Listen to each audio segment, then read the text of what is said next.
Lounge کی جانب بڑھتے ہوئے نیہا کی چہکتی ہوئی باتیں مسلسل فضا میں گونج رہی تھی، مگر جیسے ہی ان کے قدم لاؤنج کی دہلیز پہ رکے، عروج کے چہرے سے وہ دھیمی مسکراہٹ ایک پل میں ایسے غائب ہوئی جیسے کبھی تھی ہی نہیں۔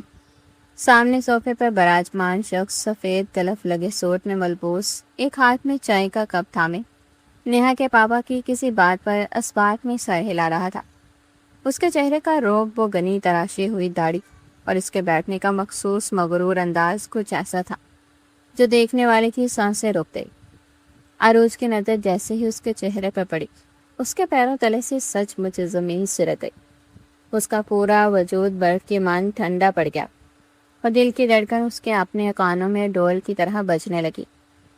تابش خان نے چائے کا کپ ٹیبل پہ رکھتے ہوئے لاپرواہی سے ایک نظر سامنے دیکھا، مگر سامنے کھڑی وجود کو دیکھتی اس کے ہاتھ کی انگلیاں وہیں جم گئی۔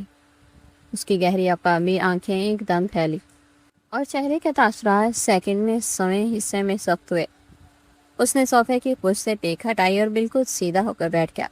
اس کی نظریں عروج کے چہرے پر ایسے گڑ گئیں جیسے وہ کوئی ہیولا دیکھ رہا ہو۔ اس کے اندر ایک عجیب سا طوفان اٹھا تھا جسے وہ اپنے چہرے پر لانے سے قاصر تھا، مگر اس کی آنکھوں میں ابھرنے والی حیرت اور بے چینی صاف دیکھی جا سکتی تھی۔ عروج کو لگا جیسے اس کا دم گھٹ رہا ہو، کمرے کی ساری ہوا یکدم ختم ہو گئی ہو۔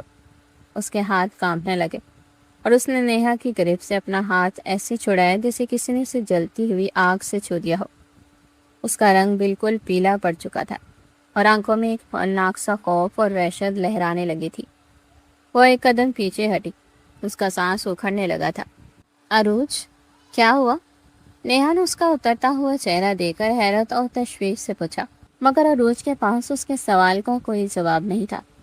وہ ایک لفظ بولے بنا ایک دم مڑی اور تقریباً بانکتے ہوئے واپس سیڑھیوں کی جانب بڑھی۔ اس کے قدم لڑکھڑا رہے تھے جیسے وہ ابھی گر جائے گی، مگر وہ بنا پیچھے مڑ کر دیکھے وحشت زدہ انداز میں اپنے کمرے کی طرف دوڑ گئی۔ یہ عروج کو کیا ہوا؟ وہ اس طرح کیوں چلی گئی؟ نیہا نے حیرانی سے پاپا کی طرف دیکھا، جو خود بھی عروج کے اس اچانک اور عجیب و غریب رد عمل پر دنگ رہ گئے تھے۔ سلیم صاحب نے تابش کی طرف دیکھا، جب اپنی جگہ سے کھڑا ہو چکا تھا۔ اس کی مٹھیاں اس کے پہلو میں بری طرح پیچھی ہوئی تھی اور نظریں اسی راستے پر جمی تھی جہاں سے عروج ابھی بھاگ کر گئی تھی۔ اس کے چہرے پہ غصہ تھا، حیرت تھی، یا کوئی پرانا جنون۔ یہ سمجھنا سلیم صاحب کے لیے ناممکن تھا۔ بیٹا تابش، آپ ٹھیک ہیں؟ سلیم صاحب نے اس کی بدلی ہوئی حالت دیکھ کر پوچھا تو تابش نے ایک گہری سانس بھری اور بڑھتے ہوئے اپنے چہرے کے تاثرات کو نارمل کرنے کی ناکام کوشش کی۔ جی انکل، میں بالکل ٹھیک ہوں، بس کچھ یاد آ گیا تھا، اس نے اپنی گمبھیر آواز میں کہا، مگر اس کی نظریں آپ کی سیڑھیوں کے اس موڑ پہ تھی جہاں اس کا دل چاہ رہا تھا کہ وہ ابھی سب کچھ چھوڑ کر اوپر جائے اور اس وجود کو اپنے سامنے کھڑا کر کے پوچھے کہ وہ یہاں کیا کر رہی ہے۔ نیہا اور اس کے پاپا تابش کے اس بدلے ہوئے انداز اور عروج کے یوں اچانک بھاگ جانے پر شدید الجھن کا شکار ہو چکے تھے۔ نیہا نے الجھے ہوئے قدموں سے کمرے میں قدم رکھا کو سامنے کا منظر اس کے دل کی دھڑکنیں تیز کر گیا۔ عروج بیڈ کی پشت سے سر ٹکائے گھٹنوں میں سر دیے بری طرح سسک رہی تھی۔ اس کا پورا وجود کسی پتے کی مانند لرز رہا تھا، جیسے کوئی بہت بڑا طوفان اس کے اندر برپا ہو چکا ہو۔ آرم اپنی دھن میں بیٹھ کے ایک کونے میں کھلونے سے کھیل رہا تھا۔ وہ اپنی ماں کی اس حالت سے بالکل بے خبر تھا۔ عروج، خدا کے لیے بتاؤ تو کیا ہوا ہے؟ تم نیچے اس طرح تابش کو دے کر بھاگ کیوں آئی؟ کیا تم اسے پہلے سے جانتی ہو؟ یہ کچھ اور بات ہے۔ نیہا نے اس کے پاس بیٹھتے ہوئے تڑپ کر اس کے شانے کو چھوا، مگر عروج نے تڑپ کر اپنا رخ موڑا اور سسکیاں اس کے حالت میں پھنسنے لگی۔ اس کے ذہن کے پردے پر تابش شان کا وہ چہرہ گھوم رہا تھا جب نیہا کا مگیتر بن کر اس حویلی میں داخل ہو چکا تھا۔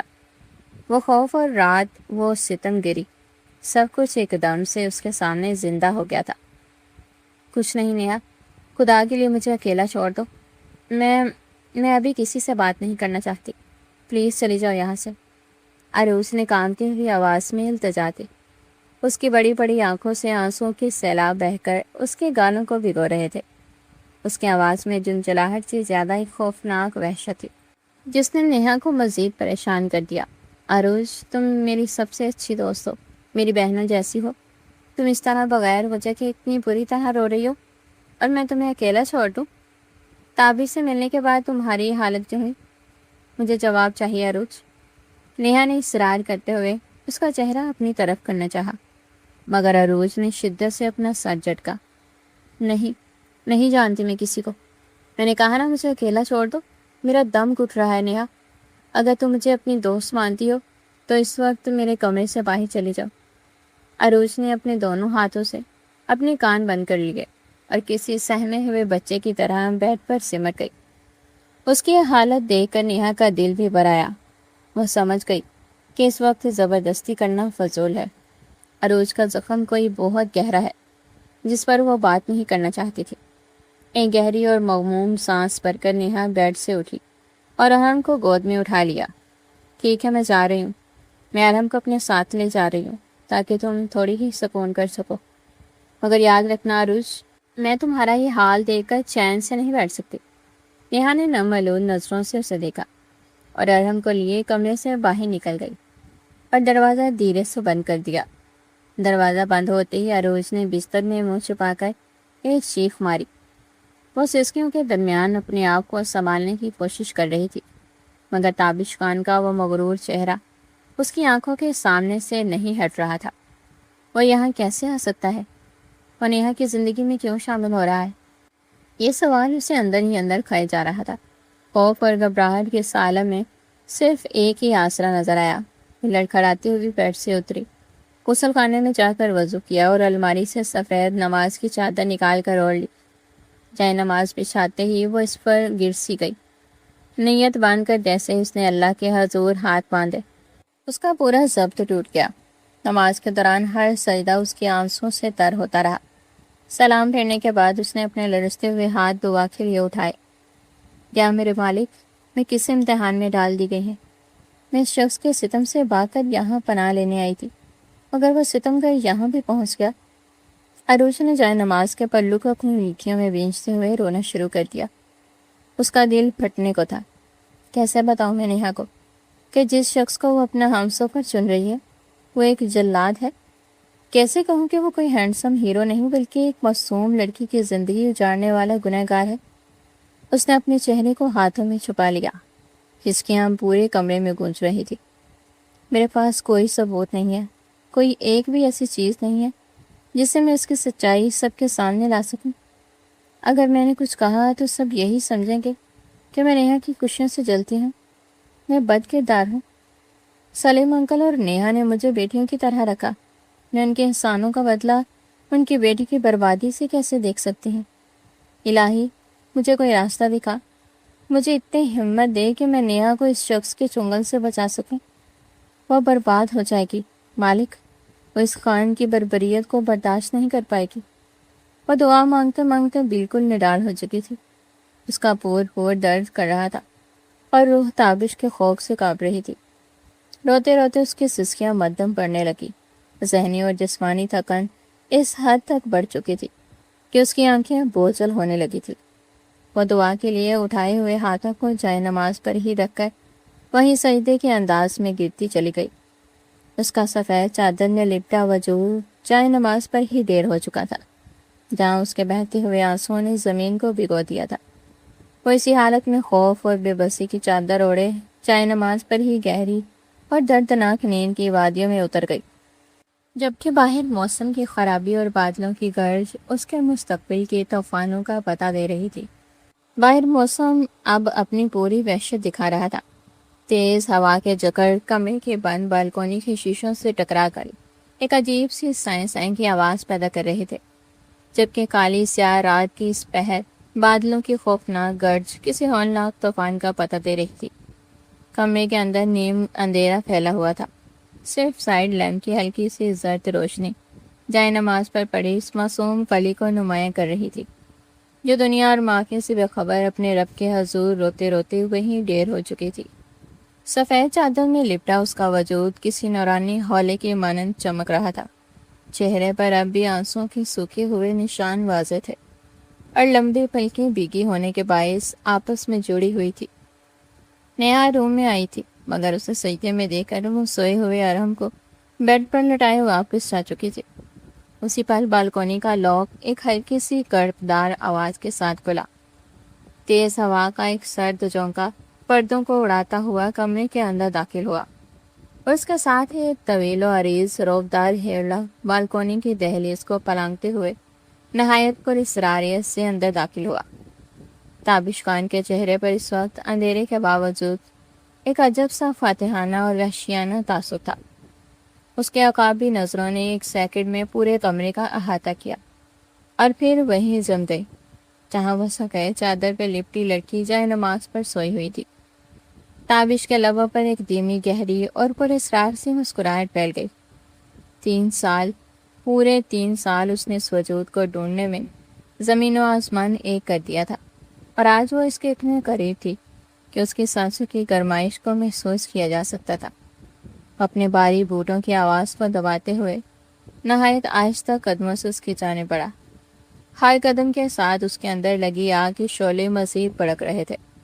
وہ جائے نماز کے پاس پہنچ کر گھٹنوں کے بل نیچے بیٹھا اور اس کے پر نور معصوم چہرے کو نہایت گہری نگاہوں سے تکنے لگا۔ اس کا دل چاہا کہ وہ ابھی اپنی تپتی ہوئی انگلیاں اس کے اس گلابی گال پر رکھ لے، مگر اس نے خود کو ضبط کیا۔ وہ دھیرے سے جھکا اور اپنی قوی باہوں کو اس کے نازک وجود کے گرد پھیلاتے ہوئے اسے گود میں بڑھنے لگا۔ تابش کا لمس پاتے ہی جیسے عروج کے لاشعور میں 3 سال پرانا کوئی ہولناک جھٹکا لگا تھا۔ اس کی بند پلکیں بری طرح لرزی اور اگلے ہی لمحے اس کی بڑی بڑی خوبصورت آنکھیں خوف اور وحشت سے پھیل گئی۔ سامنے تابش خان کا چہرہ اتنے قریب دیکھ کر اس کا سانس حلق میں اٹک گیا۔ تم؟ اس کے حلق سے ایک چیخ نکلنے ہی والی تھی کہ تابش نے اپنا بھاری ہاتھ اس کے لبوں پر رکھ دیا، مگر عروج اس وقت اپنی جان کی پرواہ کیے بغیر کسی زخمی شیرنی کی طرح تڑپی۔ اس نے اپنے پورے وجود کی طاقت اکٹھی کی اور تابش کے چوڑے سینے پر دونوں ہاتھ رکھ کر اسے زور سے پیچھے کی طرف دھکا دیا۔ تابش جو اس کے جاگنے کی توقع نہیں کر رہا تھا، ایک پل کے لیے لڑکھڑایا اور اسی کا فائدہ اٹھاتے ہوئے عروج نے جھٹکے سے اپنا ہاتھ فضا میں لہرایا۔ چٹاخ! ایک زوردار تھپڑ کی آواز کمرے کی خاموشی کو چیرتی ہوئی گونجی۔ تابش خان کا چہرہ ایک طرف کو جھک گیا۔ اس کی داڑھی والے گال پر عروج کی انگلیوں کے سرخ نشان ابھر آئے۔ کمرے کا درجہ حرارت جیسے یکدم کھولتے ہوئے لاوے میں بدل گیا۔ تابش نے آہستہ سے اپنا چہرہ سیدھا کیا۔ اس کی آنکھوں میں اس وقت خون اترا ہوا تھا اور جلال کے سرخ چنگاریاں بری طرح دہک رہی تھی۔ 3 سال پہلے بھی اس لڑکی نے یہی ضرورت کی تھی، جس کا بدلہ اس نے اس کے وجود کی دھجیاں اڑا کر لیا تھا، اور آج پھر اس کی یہ ہمت، اس کا مردانہ غرور، اس کی انا پوری طرح تل ملا اٹھی۔ ایک رات میرے نیچے رہ کر بھی تمہیں عقل نہیں آئی عروج، مگر اب آئے گی۔ تمہارا یہ دماغ تو آج میں ٹھکانے لگا کر ہی رہوں گا، تابش نے ایک ہولناک کراہٹ کے ساتھ کہتے ہوئے عروج کی دونوں کلائیوں کو ایک ہی ہاتھ میں دبوچا اور اسے زبردستی گھسیٹتے ہوئے بیڈ پر پٹک دیا۔ عروج نے اٹھنا چاہا مگر تابش کا بھاری اور توانا وجود اس کے اوپر مسلط ہو چکا تھا۔ اس نے اپنے دوسرے ہاتھ سے ایک ہی جھٹکے میں اس کا سفید حجاب سر سے کھینچ کر دور پھینکا، جس کے ساتھ ہی اس کے ریشمی کالے بال بستر پر بکھر گئے۔ عروج کا سانس اکھڑ رہا تھا۔ وہ مسلسل نام سر ہلاتے ہوئے اپنا آپ چھڑانے کی تقویٰ میں تھی، مگر تابش خان اس وقت اندھے جنون کی گرفت میں تھا۔ وہ اس کو کوئی امتجاز سننے کو تیار نہیں تھا۔ وہ جھکا اور اپنی تبتی ہوئی سانسوں کے ساتھ اس کی گوری لچکدار گردن میں اپنا منہ چھپانے لگا، اپنی شدتیں اس پر دہرانے کے لیے تڑپنے لگا، جب اچانک کمرے کے دوسرے کونے سے ایک معصوم سی آواز، بچے کے رونے کی آواز گونجی۔ وہ آواز اتنی تیز اور دردناک تھی کہ تابش خان کا پورا وجود ایک دم سے ساکت ہو گیا۔ اس کے لب جو عروج کی گردن پر جا بجا اپنے جنون کے نقش چھوڑ رہے تھے وہیں رک گئے۔ وہ بالکل پتھر کا ہو چکا تھا۔ عروج نے موقع پاتے ہی اسے اپنے اوپر سے پیچھے دھکیلا اور روتے ہوئے بیڈ کے دوسری طرف بھاگی، جہاں ارحم اس شور اور اندھیرے سے ڈر کر بیٹھ چکا تھا اور اپنی چھوٹی چھوٹی مٹھیاں آنکھوں پر ملتا ہوا رو رہا تھا۔ تابش نے حیرت اور بے یقینی کے ملے جلے تاثرات کے ساتھ بیڈ کے شیشے کی طرف دیکھا جہاں اب وہ بچہ موجود تھا۔ اس کی عقابی نظریں جیسے ہی اس 2 سالہ معصوم وجود پہ پڑی، اس کے دل کی دھڑکن ایک سیکنڈ کے لیے رک گئی۔ وہ دھیرے دھیرے بیڈ پر آگے بڑھا۔ اس کا چہرہ سفید پڑ چکا تھا اور آنکھیں پھٹی کی پٹی رہ گئی تھی۔ وہ بچہ، وہ بالکل اس کے اپنے جیسا تھا، وہی پیشانی، وہی ناک کی ساکھ اور وہی روپ جو تابش خان کے بچپن کی تصویروں میں ہوا کرتا تھا۔ تابش نے اپنے لرزتے ہوئے ہاتھ آگے بڑھائے اور ارون کو اس کے بغلوں سے پکڑ کر فضا میں اٹھا لیا۔ یہ کون ہے عروج؟ یہ کس کا بچہ ہے؟ تابش کی آواز میں اس وقت ایک عجیب سی لرزش اور بے یقینی تھی۔ وہ بچے کے چہرے کو ایسے تک رہا تھا جیسے اسے اپنی آنکھوں پر یقین نہ آ رہا ہو۔ میرا بچہ ہے یہ، چھوڑو میرے بیٹے کو، تمہارا کوئی حق نہیں ہے اس پر۔ عروج نے چیختے ہوئے اس کے ہاتھوں سے ارون کو چھیننا چاہا، مگر تابش نے اسے ایک ہاتھ سے پیچھے کرتے ہوئے ارون کو اپنے چوڑے سینے سے لگا لیا۔ جیسے ہی ارون کا معصوم وجود تابش کے دل کے پاس پہنچا، تابش کے اندر کا باغ جاگ اٹھا۔ کون نے کون کو پکارا تھا؟ اسے کسی ثبوت کی، کسی گواہی کی ضرورت نہیں تھی۔ یہ بچہ اسی کا خون تھا، اسی کا وارث تھا، جو عرصے سے اس دنیا میں اس کے نام کے بغیر جی رہا تھا۔ میرا بیٹا، میرا خون ہے یہ۔ تابش نے ارون کے گالوں پر اپنے کھردری انگلیاں پھیری تو ارون نے روتے روتے اپنے معصوم آنکھیں کھول کر تابش کو دیکھا۔ جانے اس لمس میں کیا جادو کر کے بچے کا رونا آہستہ آہستہ کم ہونے لگا اور وہ اپنی چھوٹی انگلی سے تابش کی گنی داڑھی کو چھونے لگا۔ تابش کے لبوں پر ایک بے ساختہ سچی اور جذباتی مسکراہٹ ٹکری۔ وہ عروج کی طرف سے بالکل لاپرواہ ہو چکا تھا۔ اس کی دنیا اب اس بچے کے گرد گھومنے لگی تھی۔ ارے واہ، تم تو بالکل اپنے بابا کر گئے ہو، شیر کو تو دیکھو تو ذرا، غصہ بھی بالکل میرے جیسا ہے۔ تابش نے ارون کو بیڈ پر اپنے سامنے بٹھاتے ہوئے لاڑ سے اس کے چھوٹے سے ہاتھ کو چوما، جیسے وہ عروج کی موجودگی کو بالکل بھول چکا ہو۔ ارون اب تابش کے کوٹ کے بٹنوں کے ساتھ کھیلنے میں مگن ہو گیا تھا۔ اسے اس اجنبی مرد میں ایک عجیب سا تحفظ محسوس ہو رہا تھا۔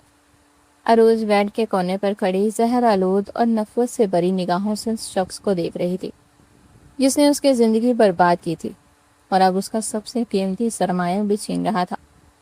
تابش خان، میرا بیٹا مجھے واپس کرو۔ تمہاری ہمت کیسی ہوئی اسے ہاتھ لگانے کی؟ اسے نیچے اتارو، میں کہہ رہی ہوں۔ عروج نے تڑپ کر اپنا ہاتھ آگے بڑھایا، مگر تابش نے نہایت لاپرواہی سے اس کی طرف دیکھا۔ اس کے چہرے پر اب وہ جلاد والا روپ نہیں بلکہ ایک مغرور باپ کا مان تھا۔ تمہارا بیٹا؟ تابش نے ایک ابروز کھا کر طنزیہ انداز میں کہا۔ تم اسے اوپر سے پیدا کر کے لائی ہو کیا عروج؟ آیا تو یہ میری وجہ سے ہی ہے نا اس دنیا میں۔ میرا خون ہے یہ، خان حویلی کا اکلوتا وارث، اور تم کہہ رہی ہو میں اسے ہاتھ نہ لگاؤں؟ اس کی گفتگو اس قدر بے باک اور سچائی پر مبنی تھی کہ عروج شرم و غصے سے پانی پانی ہو گئی۔ تم ایک گھٹیا اور ستمگر انسان ہو تابش خان۔ تم نے 3 سال پہلے مجھے ایک رات کے لیے استعمال کر کے سڑک پر پھینک دیا تھا۔ میں در در کی ٹھوکریں کھاتی رہی۔ اس معصوم کو میں نے پالا ہے، اپنی جان چکا کر اسے بڑا کیا ہے۔ تمہارا کوئی رشتہ نہیں اس سے۔ جاؤ یہاں سے، نکل جاؤ میرے کمرے سے، ورنہ میں شور مچا دوں گی اور سب کو تمہاری حقیقت بتا دوں گی۔ عروج نے اپنے آنسو پہنچتے ہوئے پورے زور سے چیخ کر کہا۔ اس کا بس نہیں چل رہا تھا کہ وہ تابش کا گلا دبا دے۔ شور مچاؤ گی؟ تابش نے گہرا قہقہہ لگایا جو کمرے کی دیواروں سے ٹکرا کر واپس آیا۔ مچاؤ شور؟ بلاؤ سلیم صاحب کو، بلاؤ اپنی اس دوست نیہا کو۔ انہیں ابھی تو پتہ چلے کہ جس لڑکی کو انہوں نے مظلوم سمجھ کر اپنے گھر میں پناہ دی وہ دراصل تابش خان کی منکوہا ہے، اور یہ بچہ کسی ناجائز تعلق کا نہیں بلکہ میرا قانونی وارث ہے۔ مگر کیا حال ہوگا تمہاری دوست کا یہ جاننے کے بعد کہ اس کے مگیتر اس کی دوست کا منکوہ ہے؟ تابش کی یہ دھمکی عروج کے دل پر تیر کی طرح لگی۔ وہ چاہ کر بھی اپنا منہ نہیں کھول سکتی تھی کیونکہ وہ نیہا کی خوشی کو فی الحال ان حالات میں برباد نہیں کرنا چاہتی تھی، گھر برباد نہیں کرنا چاہتی تھی۔ تم بہت برے ہو تابش، بہت برے ہو تم۔ عروج گھٹنوں کے بال بستر پر گر کر سسکنے لگی۔ اس کی بے بسی اس وقت عروج پر تھی۔ تابش نے ارون کو دیکھا جو اب تابش کی گود میں سر ٹکائے دوبارہ اونگ رہا تھا۔ تابش نے نہایت نرمی سے اسے بستر کے بیچ میں لٹایا اور اس پر کمبل ڈال دیا۔ پھر اس کا رخ عروج کی طرف ہوا جو اب بھی رو رہی تھی۔ تابش کے چہرے پر ایک سخت اور محیط تاثر ابھرا۔ اب بہت ہو گیا رونے دھونے کا ناٹک، چپ چاپ اس بیڈ پر سیدھی طرح لیٹ جاؤ۔ تابش نے حکم دینے والے لہجے میں کہا تو عروج نے جھٹکے سے سر اٹھایا۔ میں تمہارے ساتھ نہیں لیٹوں گی، تم ایک نامحرم ہو میرے لیے، تم نے مجھے طلاق دے دی تھی۔ عروج نے نفرت سے کہا، نامحرم؟ تابش نے اس کا بازو پکڑ کر اسے جھٹکے سے بیڈ کی طرف کھینچا۔ میں نے تمہیں کوئی طلاق نہیں دی تھی عروج، تم آج بھی اس وقت بھی میری بیوی ہو، اور اگر تم نے ایک لفظ بھی مزید بولا تو میں اس بچے کو ابھی اسی وقت یہاں سے اٹھا کر لے جاؤں گا، اور تم ساری زندگی اس کی شکل دیکھنے کے لیے ترسو گی۔ تابش کی سولناک دھمکی نے عروج کے سارے طبق روشن کر دیے۔ وہ اپنے بچے کو کھونے کی تصور سے ہی مرنے والی ہو گئی۔ خدا کے لیے ایسا مت کرنا، میں لیٹتی ہوں، پلیز میرے بچے کو مجھ سے مت چھیننا۔ عروج نے کانپتے ہوئے اپنے ہاتھ جوڑے اور ڈر کے مارے چپ چاپ ارہن کی دوسری طرف بیڈ پر لیٹ گئی۔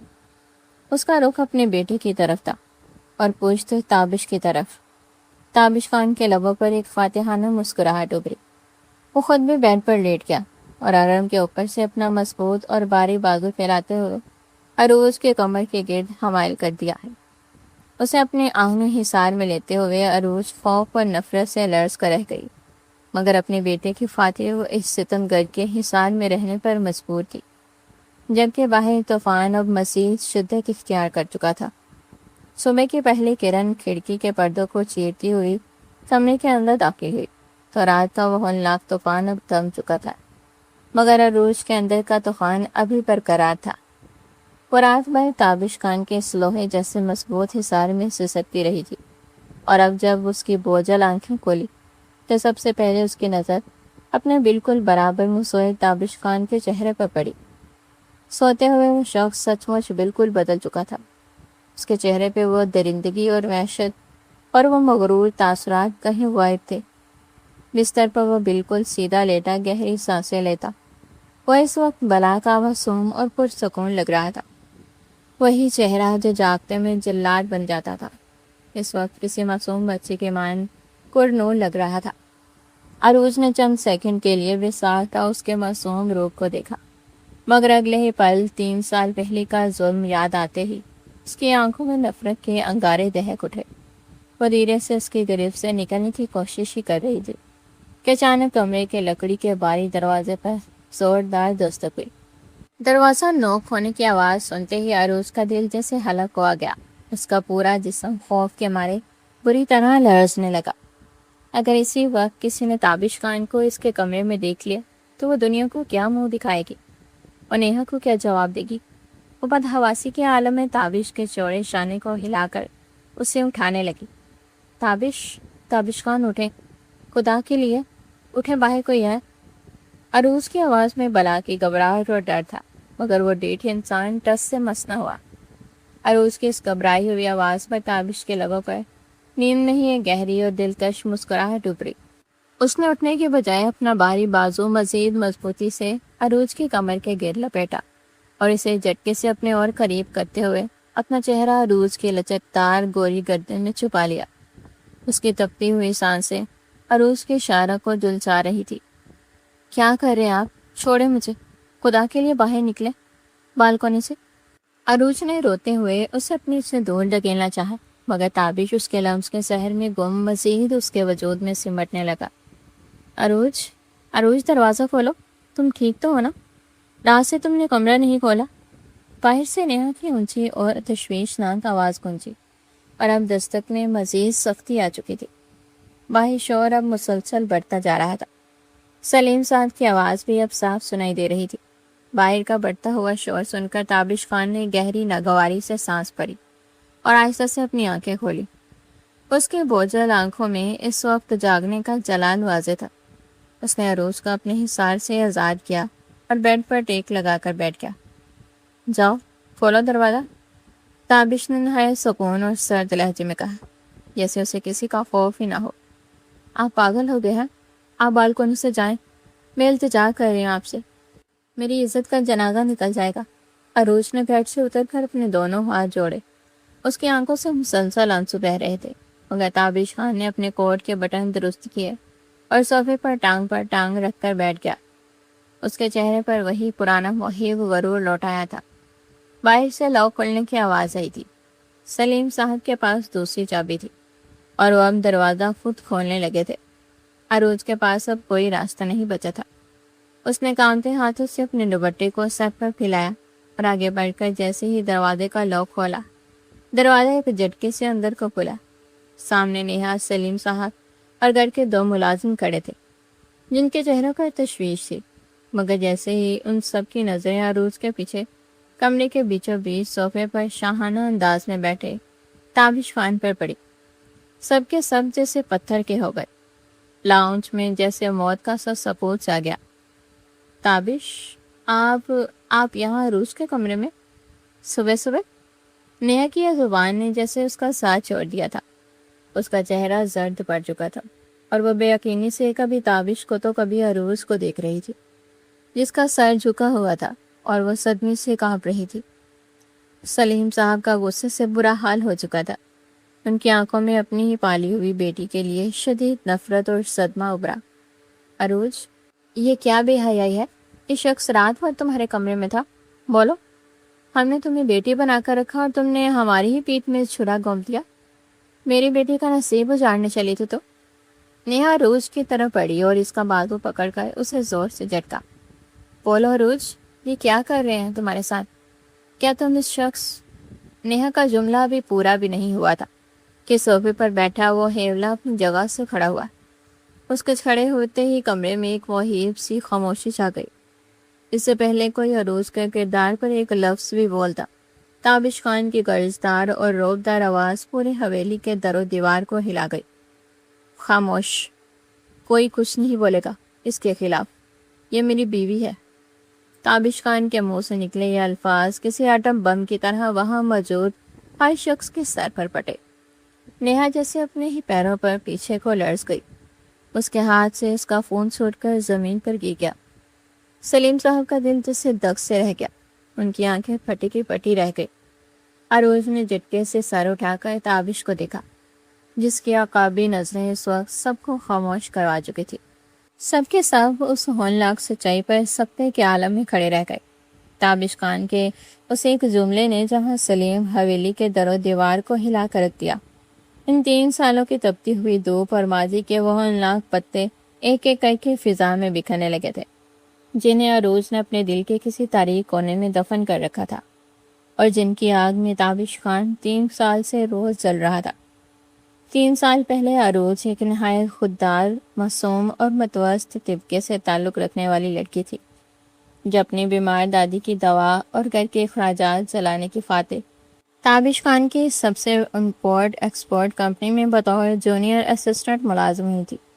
تابش خان اس وقت بھی اپنی دولت، طاقت اور خاندانی روب کے نشے میں چور ایک ایسا مرد تھا جس کے سامنے اف تک کرنے کی کسی میں جرت نہیں ہوتی تھی۔ ایک دن آفس میں ایک بڑی ڈیل کے اختتام پر تابش خان نے ایک معمولی سی فائل کی غلطی پر سب ملازمین کے سامنے عروج کے خاندانی غیرت پر انگلی اٹھائی تھی اور اس کے کردار کو لے کر نہایت غلیظ اور کڑوی زبان استعمال کی تھی۔ عروج جو سب کچھ برداشت کر سکتی تھی، مگر اپنی عزت نفس پر لگنے والا داغ نہیں، اس نے اپنے جذبات پر قابو کھو دیا اور پوری کمپنی کے اسٹاف کے سامنے تابش خان کے مغرور چہرے پر ایک زوردار تھپڑ رسید کر دیا تھا۔ وہ تھپڑ تابش خان کی انا اور اس کے خاندانی تکبر پر ایک ایسا کاری زخم تھا جسے وہ اپنی موت تک نہیں بول سکتا تھا۔ اس بااثر مرد کے اندر بدلوں کی ایک ہولناک اور وحشیانہ آگ دہک اٹھی۔ اس نے اس کی عقل پر پردہ ڈال دیا تھا۔ اس نے 24 گھنٹوں کے اندر عروج کی بیمار دادی کے ہسپتال کے اخراجات بند کروائے، اس کے گھر پر گنڈے بیچے اور عروج کو اس حد تک مجبور کر دیا کہ وہ خود روتی ہوئی اس کے پیروں میں آ گرے۔ تابش نے اس کی بے بسی کا تماشا دیکھتے ہوئے اس کے سامنے زبردستی نکاح کا کاغذ رکھا۔ وہ شادی کوئی بندھن نہیں تھی، وہ تابش خان کا ایک وحشیانہ انتقام تھا۔ نکاح کی وہ پہلی اور آخری رات عروج کی زندگی کا وہ سیاہ ترین باب بن گئی، جہاں تابش نے اس کے نازک وجود پر اپنے ظلم اور شدت کی تمام حدیں پار کر دی، اور رات بھر روتی رہی، گڑ گڑاتی رہی، رحم کی بھیک مانگتی رہی، مگر تابش خان نے اپنے تھپڑ کا بدلہ اس کے وجود کو بری طرح کچل کر لیا۔ اور جیسے ہی صبح کی پہلی کرن نمودار ہوئی، تابش نے طلاق کا ایک جھوٹا کاغذ تیار کروا کے اس کے منہ پہ مارا اور اسے اسی حالت میں تپتی ہوئی سڑک پر پھینک کر ملک سے باہر چلا گیا۔ مگر تابش کی دی ہوئی وہ ستم گری صرف رات تک محدود نہیں رہی۔ عروج جب سڑکوں پر آئی تو وہ اندر سے بالکل مر چکی تھی۔ کچھ ہی دنوں بعد اس کی دادی صدمے سے انتقال کر گئی، اور اسی دوران عروج پر یہ قیامت ٹوٹی کہ وہ تابش خان کے بچے کی ماں بننے والی تھی۔ اس حالت میں اس کا کوئی آسرا نہیں تھا۔ کرائے کے مکان سے اسے نکال دیا گیا۔ سوسائٹی نے ایک اکیلی حاملہ لڑکی کو دیکھ کر اس کے کردار پر تھو تھو کرنا شروع کر دیا۔ وہ بھوک، پیاس اور تپتی دھوپ میں سڑکوں پر بھٹکتی رہی۔ کبھی کسی درگاہ کے باہر لنگر کھا کر رات گزارتی تو کبھی کسی اسپتال کے بینچ پر بیٹھ کر صبح کرتی۔ لوگوں کی ہوس بھری نظریں اور کڑوے جملے اس کے دل کو روز چھلنی کرتے تھے، مگر وہ اپنے پیٹ میں پڑ رہی اس معصوم وجود کی خاطر ہر ذلت خاموشی سے سہتی رہی۔ اسی بھٹکنے کے دوران ایک مخمور اور طوفانی رات وہ بھوک اور کمزوری کی وجہ سے سڑک کے کنارے بے ہوش ہو کر گر گئی تھی، جہاں سے نیہا نے اسے دیکھا اور اپنے امیر اور رحم دل باپ سلیم خان کے گھر لے آئی۔ سلیم صاحب نے عروج کی حالت دیکھ کر اسے اپنی بیٹیوں کی طرح پناہ دی، جہاں اس نے ارحم کو جنم دیا۔ دوسری طرف تابش خان جب اپنے انتقام کی آگ ٹھنڈی کر کے 3 مہینے بعد بیرون ملک سے واپس لوٹا تو اس کے اندر کا انسان جاگ چکا تھا۔ عروج کی وہ معصوم اور ڈری ہوئی آنکھیں، اس کی چیخیں اور وہ خون آلود رات تابش کے ذہن کا عذاب بن گئی۔ اسے اپنی کی گئی درندگی پر اس قدر شدید پچھتاوا ہوا کہ اس کا سونا اور جاگنا حرام ہو گیا۔ جب اس نے عروج کو واپس لانے کے لیے اس کے پرانے گھر کا رخ کیا تو اسے معلوم ہوا کہ اس کی دادی مر چکی ہیں اور عروج حاملہ ہونے کی حالت میں کہیں غائب ہو چکی ہے۔ یہ خبر تابش کے سر پر کسی قہر کی طرح ٹوٹی۔ وہ شخص جو کبھی کسی کے لیے نہیں رویا تھا، وہ عروج اور اپنے سچے رشتے کی تڑپ میں پاگل ہو گیا۔ تابش خان نے ان 3 سالوں میں عروج کو ڈھونڈنے کے لیے زمین اور آسمان کے قلابے ملا دیے۔ اس نے ملک کے نامور پرائیویٹ ڈیٹیکٹیوز کو کام پر لگایا، شہر کے ایک ہسپتال، ایک یتیم خانے، درگاہوں اور کچی بستیوں کا ریکارڈ چھان مارا، مگر عروج کا کہیں کوئی سراغ نہیں ملا۔ وہ ہر روز اس کی تصویر ہاتھ میں لیے اس کے پرانے آفس کے کیبن کو دیکھتا اور پچھتاوے کے آنسو روتا۔ اس کا وہ غرور اور رعب اب مٹ چکا تھا۔ اس کے اندر اب صرف اپنے منقوہ کو واپس پانے اور اس سے معافی مانگنے کا ایک جنون تھا، جو وقت کے ساتھ ساتھ بڑھتا ہی جا رہا تھا۔ وہ جگہ جگہ بھٹکا، لوگوں کی منتیں کی، یہاں تک کہ اس نے اپنے کاروبار پر دھیان دینا بھی چھوڑ دیا تھا۔ وہ 3 سال تابش خان کے لیے کسی جہنم کی سزا سے کم نہیں تھے، جہاں وہ اپنے ہی کیے گئے گناہ کی دلدل میں روز دھنستا جا رہا تھا۔ اور خدا کا کرنا ایسا ہوا کہ اسی تلاش کے دوران اس کا رشتہ سلیم صاحب کی بیٹی سے طے پایا۔ یہ جانے بغیر کہ جس وجود کو وہ 3 سال سے دنیا کے کونے کونے میں ڈھونڈ رہا تھا، وہ اسی حویلی کے ایک کمرے میں اپنے اندر ماضی کے سارے زخم چھپائے بیٹھی تھی۔ کچھ عرصے بعد خان حویلی کا سب سے بڑا اور شاہانہ کمرہ اس وقت لال گلابوں اور چنبیلی کے مسور کن خوشبو سے مہک رہا تھا۔ ہر طرف زرد لیمپوں کے مدھم اور رومانٹک روشنی پھیلی ہوئی تھی، جو ماحول میں ایک انوکھا سحر جگا رہی تھی۔ بیڈ کے بالکل بیچوں بیچ عروج سرخ زردی کے باریک عروسی جوڑے میں ملبوس چہرے پر گہرا گونگھٹ ڈالے پیچھے بیٹھی تھی۔ اس کا دل اس وقت ڈول کی طرح بج رہا تھا، ہاتھ برف کے مانند ٹھنڈے پڑ چکے تھے۔ 3 سال پہلے بھی وہ اسی شخص کی منقوہ بنی تھی، مگر تب کی رات اور آج کی رات میں زمین و آسمان کا فرق تھا۔ آج وہ پورے مان عزت اور سلیم صاحب کی دی ہوئی دعاؤں کے ساتھ دھوم دھام سے آئی۔ بارات کے ذریعے تابش خان کے گھر کی ملکہ بن کر لوٹی تھی۔ اس کے بالکل برابر میں بیٹھ کے نرم گدے پر ان کا 3 سالہ معصوم وجود یعنی ارحم شیروانی پہنے اچھل کود کرنے میں مگن تھا۔ وہ اپنے چھوٹے چھوٹے ہاتھوں سے بیڈ پر بکھری گلاب کی پتیوں کو اٹھا اٹھا کر اپنی ماں کے گھونگھٹ پر پھینک رہا تھا اور اپنی ننھی زبان میں کچھ بڑبڑا کر کھلکھلا رہا تھا۔ عروج نے گھونگھٹ کے اندر سے ہی اپنے بیٹے کے اس معصوم روپ کو دیکھا۔ وہ اس کے لرزتے ہوئے دل کو عجب قرار ملا۔ اسی پل کمرے کے لکڑی کے باری دروازے کا لوک ایک دھیمی سی آواز کے ساتھ کھلا۔ عروج کا پورا وجود ایک دم سے سہم کر رہ گیا۔ تابش خان کمرے کے اندر داخل ہوا تو اس کا روح دیکھنے لائق تھا۔ سفید کڑھائی والی شیروانی میں ملبوس کلپ لگی پگڑی، سر پر سجائے وہ اس وقت سچ مچ کسی ریاست کا مغرور شہزادہ لگ رہا تھا۔ اس کی عقابی نظریں جیسے ہی بیڈ پر بیٹھی اپنے سرخ لاڈو اور اپنے بیٹے پر پڑی، اس کے چہرے کی تمام سختی ایک سیکنڈ میں پگھل گئی اور لبوں پر ایک بے ساختہ سچی اور بے پناہ محبت سے لبریز مسکراہٹ ابھری۔ بابا جانے، ارحم نے تابش کو دیکھتے ہی اپنے دونوں ننھے ہاتھ ہوا میں لہرائے اور گھٹنوں کے بل چلتا ہوا بیڈ کے کنارے تک آیا۔ تابش نے آگے بڑھ کر ایک ہی جھٹکے میں اپنے شیر پتر کو اپنی مضبوط باہوں میں بڑھ کر ہوا میں اچھالا، جس پر ارحم کا زبردست قہقہا کمرے میں گونجا۔ ارے واہ، میرا شہزادہ تو رات کی اس پہر بھی بالکل فریش ہے، جاگ رہے ہو بابا کے لیے؟ تابش نے ارحم کے گالوں پر بے طرفے پیار کے دیے جلائے۔ اس کا لہجہ اس وقت اتنا نرم اور شفقتی تھا کہ عروج کو اپنی سماعتوں پر یقین نہیں آ رہا تھا۔ تابش ارحم کو گود میں لیے بیڈ پر عروج کے بالکل سامنے بیٹھ گیا۔ اس نے ارحم کو اپنے سینے سے لگائے رکھا اور اپنا دوسرا تپتا ہوا ہاتھ آہستہ سے عروج کے لرزتے ہوئے ریشمی ہاتھوں پر رکھ دیا۔ اس کے لمس کی گرمائش عروج کے پور میں بجلی بن کر دوڑی۔ عروج، تابش کی گمبھیر اور مخمور آواز گونجی تو عروج نے گھونگھٹ کے اندر اپنی آنکھیں بند کر لی۔ تابش نے نہایت دھیرے سے اس کا بھاری سرخ گھونگھٹ الٹ کر اس کے سر پر پھیلا دیا تو سامنے کا حسن دیکھ کر تابش خان کا سانس وہیں رک گیا۔ سرخ جوڑے میں لپٹی سچے موتیوں کے گہنوں میں سجی عروج اس وقت سچ مچ حسن کی دیوی لگ رہی تھی، جس کی جھکی ہوئی پلکیں اور لال پڑتے گال تابش کے دل کی دھڑکنیں بھی ترتیب کر رہے تھے۔ تابش نے ارحم کو بیڈ پر اپنے دونوں کے بیچ میں بٹھایا اور اس کے چھوٹے ہاتھوں میں اپنے کوٹ کو خوبصورت بروش تھما دی، جس سے ارحم کھیلنے میں مگن ہو گیا۔ تابش اب عروج کے اور قریب ہوا۔ اس نے اپنے دونوں ہاتھ عروج کے چہرے کو دونوں اطراف رکھے اور اس کا چہرہ محبت سے اونچا کیا۔ عروج کی بڑی بڑی خوبصورت آنکھوں میں اس وقت نفرت کی جگہ ایک انجانا سا خوف اور حیا کے ملے جلے جذبات تیر رہے تھے، جن میں آنسوؤں کی نمی بھی شامل تھی۔ مجھے معاف کر دو عروج، خدا کے لیے مجھے معاف کر دو۔ تابش کی آواز میں اس وقت بلا کا درد، تڑپ اور پچھتاوا واضح تھا۔ اس کی اپنی آنکھیں بھی سرخ ہو چکی تھی۔ 3 سال، پورے 3 سال میں نے اس گناہ کی آگ میں جل کر گزارے ہیں۔ عروج، میں اندھا ہو گیا تھا، میری انا نے مجھے جلاد بنا دیا تھا۔ میں نے تمہارے اس معصوم وجود پر وہ ظلم ڈھایا جس کا تصور کر کے بھی آج میری روح کانپ جاتی ہے۔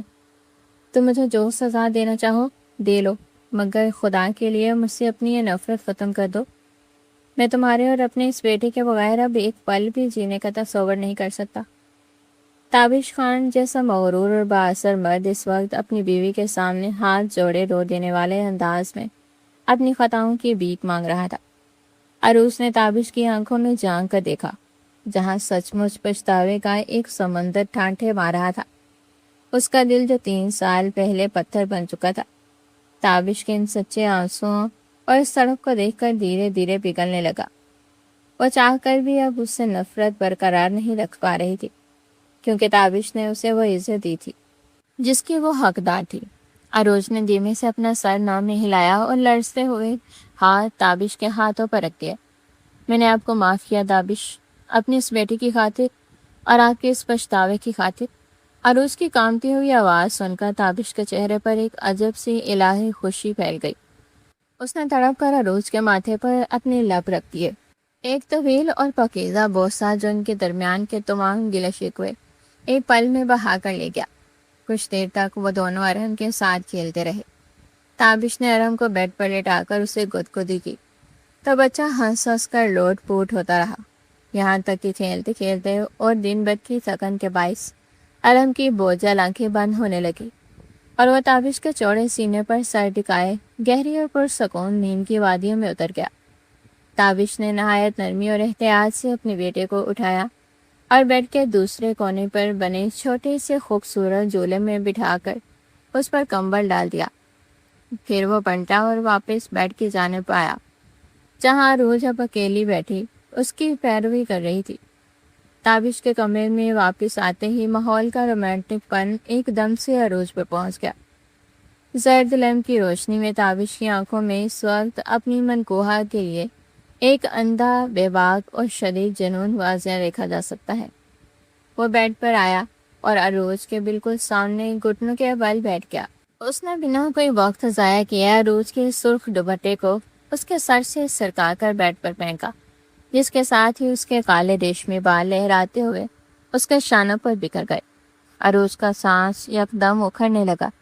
اس نے شرم اور حیا کے مارے اپنا چہرہ دونوں ہاتھوں میں چھپانا چاہا، مگر تابش نے اس کی دونوں کلائیاں پکڑ کر انہیں سائڈ ٹیبل پر کیا اور اس کے سحر انگیز حسن میں گم ہوتے چلا گیا۔ اب کوئی فاصلہ نہیں ہوگا ہمارے درمیان عروج۔ 3 سال کا یہ ادھورا جنون اب اپنا پورا حق مانگ رہا ہے۔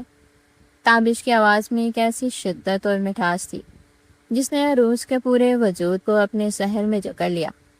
تابش نے جھک کر اس کے گلابی تپتے ہوئے گالوں پر اپنے لب رکھے اور پھر دھیرے دھیرے اس کے ہونٹوں کی لالی کو اپنے جنون کا اسیر بناتا چلا گیا۔ عروج نے بے ساختہ اپنی مٹھیاں تابش کی شیروانی کے کالر پر بھیج لی۔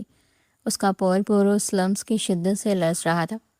تابش نے اسے زبردستی مگر نہایت نرمی سے بیٹھ کے نرم گدے پر لٹایا اور خود اس کے اوپر مسلط ہوتا چلا گیا۔ اس کے ہاتھ اب عروج کے عروسی جوڑے کے بند کھولنے میں مصروف تھے، جبکہ اس کے لب عروج کی گوری لچکدار گردن اور شارک پر محبت اور حق جتانے کے جاندار نقش چھوڑ رہے تھے۔ عروج اب خوف سے نہیں بلکہ اپنے شوہر کی اس بے پناہ اور والہانہ محبت کے سحر میں سمرتی جا رہی تھی۔ تابش نے اس رات اپنی تمام تر شدتیں، اپنی محبت اور اپنا تپتا ہوا جنون عروج کے وجود پر نشاور کر دیا اور پورے مان اور حق کے ساتھ اسے ہمیشہ ہمیشہ کے لیے سچ مچ خان حویلی کی ملکہ اور اپنے دل کا مستقل امیر بنا لیا۔ جبکہ باہر کی فضا ان کی اس نئی اور خوبصورت شروعات پر گواہ بن کر مہک رہی تھی۔ خان حویلی کا وسیع و عریض اور پرشکوہ لان اس وقت کسی پریوں کی نگری کا منظر پیش کر رہا تھا۔ پورے لان کو دودھیا اور سنہری لائٹ سے اس طرح سجایا گیا تھا جیسے زمین پر ستارے اتر آئے ہوں، اور فضا میں چمبیلی کی مسحور کن خوشبو کے ساتھ بچوں کے کہکے اور ہلکی مدھم موسیقی گونج رہی تھی۔ موقع ہی کچھ ایسا تھا۔ تابش خان اور عروج کے لاڈلے خان حویلی کے چشم چراغ یعنی ارحم خان کی 4تھی سالگرہ کا جشن پوری شان و شوکت سے منایا جا رہا تھا۔ سفید کڑھائی والے کرتے شلوار میں ملبوس 4 سال کا ارحم اس وقت حویلی کے سب سے بڑے اور خوبصورت 3 منزلہ کیک کے سامنے کھڑا اچھل کود کر رہا تھا۔ اس کے چہرے کی معصومیت اور آنکھوں کی چمک بالکل اپنے پاپا تابش خان جیسی تھی۔ ارے میرا شیر پتر، ادھر آؤ، دیکھو تمہارے بابا نے تمہارے لیے کیا سرپرائز تیار کیا ہے۔ تابش خان کی روبدار مگر اس وقت محبت سے چہکتی ہوئی آواز گونجی۔ تابش جو ہمیشہ کلف لگے سوٹوں میں نظر آتا تھا، آج اپنی بیٹی کی خوشی میں اسی جیسی سفید کرتے میں ملبوس تھا، اور اس کے چہرے کا جلال اب ایک پرسکون اور شفیق باپ کے مان میں بدل چکا تھا۔ اس نے آگے بڑھ کر ارحم کو گود میں اٹھایا اور اس کے گال کو چوما۔ اسی پر لان سے عروج باہر آئی تو لان میں موجود ہر شخص کی نظریں اس پر جم گئی۔ ہلکے اسموکی گرے کلر کی زری والے لہنگے میں ملبوس، بالوں کو ایک سائڈ پر کیے اور چہرے پر دھیمی پروقار مسکراہٹ سجائے، عروج سچ مچ کسی ریاست کی ملکہ لگ رہی تھی۔ 3 سال کا وہ خوف اور سسکیاں اب اس کے چہرے سے بالکل غائب ہو چکی تھی، اور ان کی جگہ تابش خان کی بے پناہ پاگل کر دینے والی محبت اور مان کا نور چمک رہا تھا۔ تابش کی نظر جیسے ہی اپنی شریک حیات پر پڑی، اس کی عقابی آنکھیں وہیں جم گئی اور لبوں پر ایک والہانہ بے باک مسکراہٹ ابھری، اور ہم کو گود میں لیا روز کے قریب آیا اور سب کی پرواہ کیے بغیر اس کے کان کے پاس جھک کر سرگوشی کی۔ آج پھر میرا دل دھڑکنا بھول گیا ہے بیگم، اتنی قیامت لوگوں کی تو اس تابش خان کا ضبط کیسے برقرار رہے گا؟ عروج نے شرم سے اپنی پلکیں جھکا لی اور اس کے گالوں پر حیا کی سرخی دوڑ گئی۔ اس نے تابش کے بازو پر ہلکی سی چپت لگائی۔ تابش خان، اب اپنی بیگم کی زلفوں کے سحر سے باہر نکلے اور کیک کٹنگ کی طرف آئیں، مہمان انتظار کر رہے ہیں۔ سامنے سے چہکتی ہوئی آواز آئی تو عروج نے مسکرا کر دیکھا، وہ نیہا تھی۔ نیہا پہلے سے کہیں زیادہ خوش اور پرسکون لگ رہی تھی۔ اس کے ساتھ اس کے شوہر اور گود میں ایک ننھی پری تھی، جبکہ پیچھے سلیم صاحب سفید سوٹ میں ملبوس، ہاتھ میں چھڑی تھامے فخر سے اپنے اس خوبصورت خاندان کو دیکھ رہے تھے۔ تابش اور عروج کے ملاپ کے بعد سلیم صاحب نے تابش کی خاندانی شرافت اور پچھتاوے کو دیکھتے ہوئے تابش کے چھوٹے بھائی سے نیہا کا رشتہ طے کر دیا تھا۔ یوں وہ سہیلیوں کا رشتہ اب سگی دیورانی اور جٹھانی کے خوبصورت بندھن میں بن چکا تھا، اور ماضی کی ہر کرواہٹ اب محبت کے شہد میں گل چکی تھی۔ جی بابا، کیک کاٹنا ہے؟ ارہم نے تابش کے کندھے پر مٹھیاں مارتے ہوئے اصرار کیا تو تابش کی پوری فیملی، اس کی دادی امی اور سلیم صاحب سب کیک کے گرد جمع ہو گئے۔ تابش نے ارہم کو ٹیبل کے سامنے کھڑا کیا، عروج نے ارہم کا چھوٹا سا ہاتھ پکڑا اور تابش نے ان دونوں کے ہاتھوں کے اوپر اپنا بڑا اور مضبوط ہاتھ رکھ دیا۔ Happy birthday to you Arham. پورے لون میں ایک ساتھ غبارے فضا میں چھوڑے گئے، آتش بازی کے خوبصورت رنگ کالی رات کے آسمان پر بکھر گئے، اور سب نے تالیاں بجا کر ارہم کو دعائیں دی۔ ارہم نے پہلا نوالا عروج کو کھلایا، پھر تابش کو، اور پھر بھاگ کر سلیم انکل کی گود میں چلا گیا جو اسے دعائیں دینے لگے۔ تابش نے موقع پاتے ہی عروج کا ہاتھ اپنی گرفت میں لیا اور اسے کھینچ کر لون کے کونے میں بنے گلاب کے منڈپ کے نیچے لے آیا، جہاں لائٹس ذرا مدھم تھی۔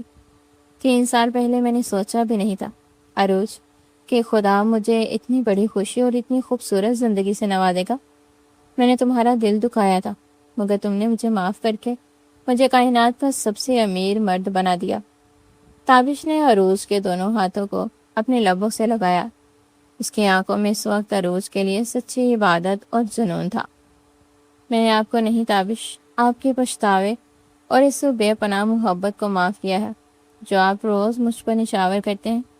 عروج نے اپنا سائر تابش کے چوڑے اور محفوظ سینے پر ٹکایا تو تابش نے اپنے دونوں بازو اس کے گرد حمائل کر کے اسے خود میں بیچ لیا۔ دور آسمان پر رنگ برنگی آتش بازی ہو رہی تھی، لون سے ارہم کے ہنسنے کی آوازیں ابھر رہی تھی۔ رات کا فسوں خیر اندھیرا خان حویلی پر چھا چکا تھا، اور زرد لیمپوں کی مدھم روشنی ماحول میں ایک سحر انگیز گرمائش گھول رہی تھی۔ عروج کھڑکی کے پاس کھڑی رات کی ٹھنڈی ہوا کو محسوس کر رہی تھی جب تابش نے نہایت پر اسراریت اور دھیمی قدموں سے آ کر اس کے لچکدار کمر کے گرد اپنا مضبوط بازو لپیٹ لیا۔ اس کے لمس کی شدت اور گردن پر پڑتی تپتی ہوئی سانسوں نے عروج کے پور میں بجلی دوڑا دی۔ 3 سال کی طویل تشنگی اور ویرانی کے بعد آج جب میں تمہیں اپنی یوں سار میں لیتا ہوں تو لگتا ہے میری کائنات مکمل ہو گئی ہے بیگم۔ تابش کی مخمور اور گمبھیر آواز عروج کی شارک کے بالکل قریب گونجی۔ اس نے عروج کا رخ اپنی طرف موڑا، اس کے سر سے دوپٹہ سرکا کر اس کے ریشمی بالوں کو اپنے ہاتھوں میں الجھا لیا۔ عروج نے حیا سے اپنی بیگی پلکیں جھکا لی جنہیں تابش نے نہایت عقیدت اور محبت سے اپنے لبوں سے چھوا۔ آپ نے مجھے صرف اپنا نام نہیں دیا تابش، اپنی روح میں بسایا ہے۔ اب خوف کا کوئی سایہ ہمیں جدا نہیں کر سکتا۔ عروج نے اپنے لرزتے ہوئے ہاتھ تابش کے سینے پر رکھ کر اس کی دھڑکنوں کو محسوس کیا جہاں صرف اس کا نام گونج رہا تھا۔ تابش کے لبوں پر ایک بے باک اور والہانہ مسکراہٹ ڈوب گئی۔ اس نے بنا کسی فاصلے کے عروج کو اپنی باہوں میں بھر کر بیڈ کے نرم گدے پہ لٹایا اور اس کے چہرے کی لالی کو اپنے جنون کا اسیر بنانے لگا۔ کمرے کی فضا ان کی تپتی ہوئی سانسوں، بے پناہ محبت اور ابدی قربت سے مہکنے لگی۔ وہ رات ان کے تمام ادھورے جسموں کی تکمیل اور محبت کی نئی خوبصورت سحر کی ضامن بن چکی تھی۔